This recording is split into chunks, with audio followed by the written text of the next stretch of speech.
Hello, kids. Welcome to Grandfather Philosophy. Last fall, that would have been September of 2019, I went back to college just for fun. I'm studying philosophy, and I love it.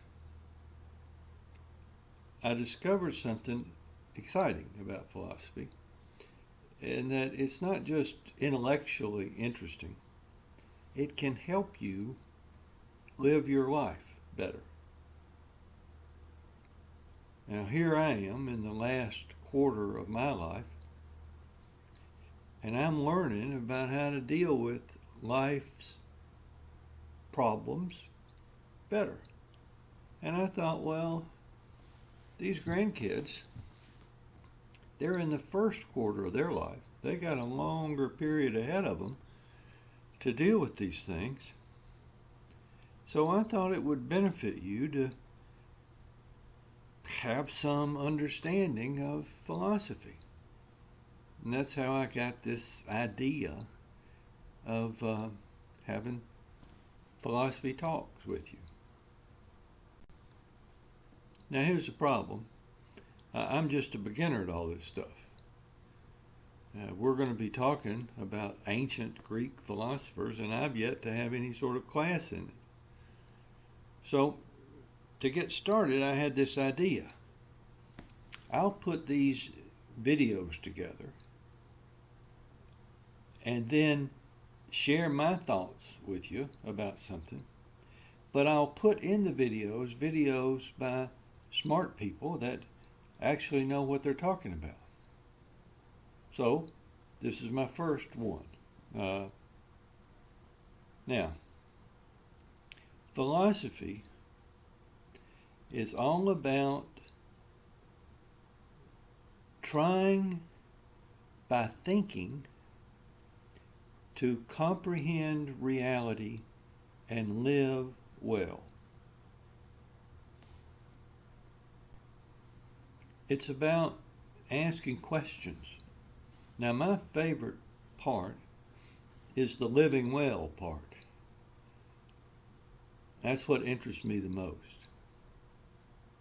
The ancient Greek philosophers, and we're talking just 2,400 years ago, 24 to 2,600 years ago, believed that the one thing that people sought for its own sake, not for as a means to some other end, the one thing that we seek for its own sake is happiness, to live a good life.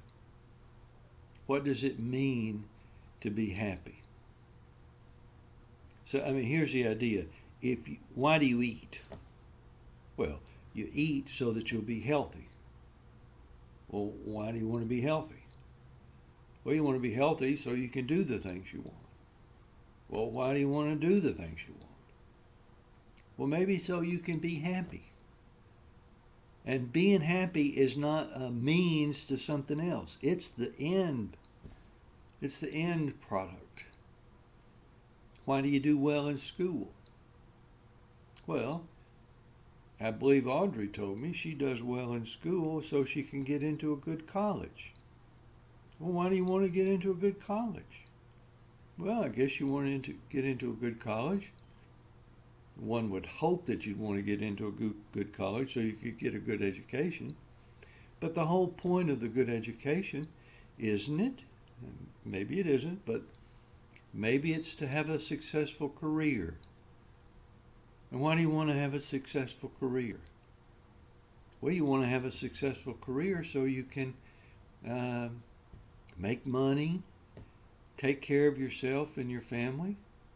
Well, why do you want to do that? It's to be happy. See, happiness is the end that we all seek. So that's why the ancient philosophers who said this is the ultimate goal raised the question, how does one become happy? What does it mean to have a good life? What does it mean to live well? What is the meaning of life?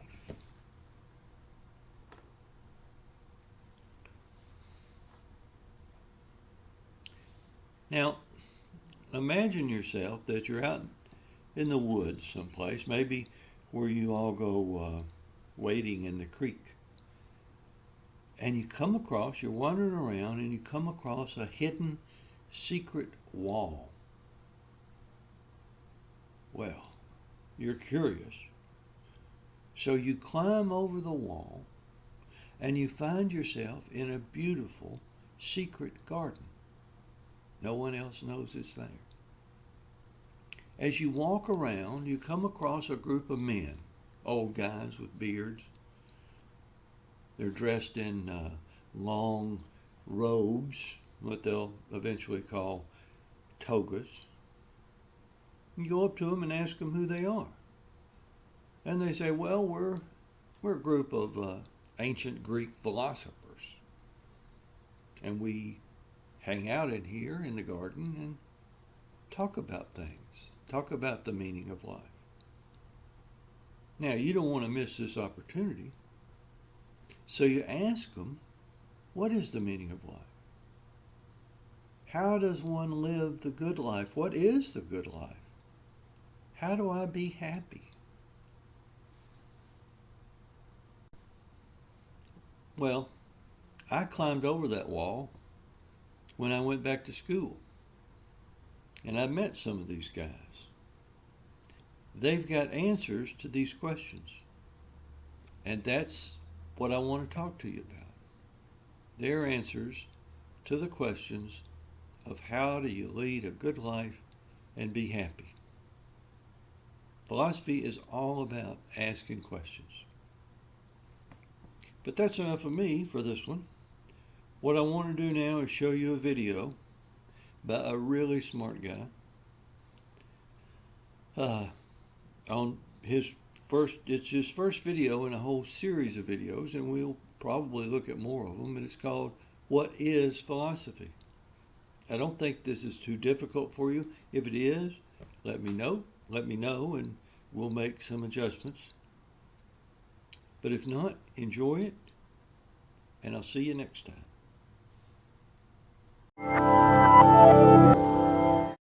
Crash Course Philosophy is brought to you by Squarespace. Squarespace, share your passion with the world. I'm Hank Green, and you and I are about to embark on a journey of inquiry into the whole world, your world, in an effort to figure out what gives it meaning, what makes it beautiful, where its evils come from, and ultimately what is the very nature of reality itself. And along the way, we're going to question every aspect of your own personal life. Why do you do what you do? Why do you think what you think? Why do you feel what you feel? Now, if you've joined me on Crash Course before, you might say, we've already learned all that stuff, like in psychology and biology and anatomy and physiology, and it's true, science can definitely help us understand our thoughts and feelings and actions. But on this particular journey, we're going to be exploring aspects of the human condition that can't be explained only by hormones or neurotransmitters, by personal experiences or hereditary conditions. Because all of those chemicals and experiences that make us who we are can actually raise as many questions as they answer. Like, if all of my decisions really are just the result of how I was raised and what chemicals I have flowing through my brain, then are any of my choices actually free? And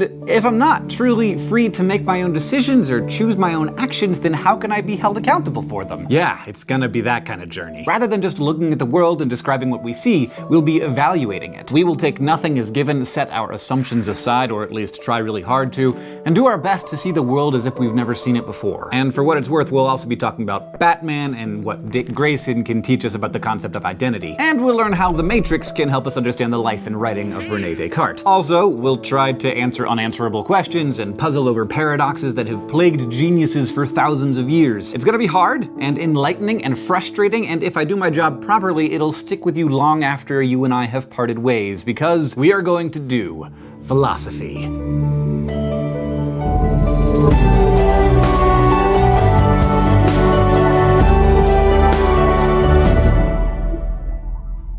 These days people use the word philosophy to describe some opinion they might have or an approach they have to a certain topic. Like you might have a philosophy when it comes to golf, though I personally do not. But we are going to use this word more narrowly to describe a way of approaching the world that traces its roots back to ancient Greece, 500 years before the Common Era. This was a time of great intellectual movement around the world. Buddhism and Jainism were developing in Asia at the same time philosophical thought was emerging in Greece. There, scholars were tangled up in a distinction they were just beginning to make between philos and mythos, or what we'd now roughly call science and storytelling. At that time, there were bards like Homer who were trying to understand and explain the world through stories, while the earliest philosophers were using methods that were more analytical and scientific, although they didn't really have the concept of science back then. So philosophia, literally the love of wisdom, was a new way of trying to make sense of the world. When the earliest philosophers used the word philosophy, they basically meant the academic study of anything, which I guess could include golf. But at what we might call the first universities in the Western world, Plato's Academy and its rival Aristotle's Lyceum, math, biology, physics, poetry, political science, and astronomy were all considered to be philosophy. Eventually, scholars began thinking of these fields differently, as separate disciplines. Studies that had strong empirical elements came to be considered science, a search for answers. But philosophy came to be understood more as a way of thinking about questions.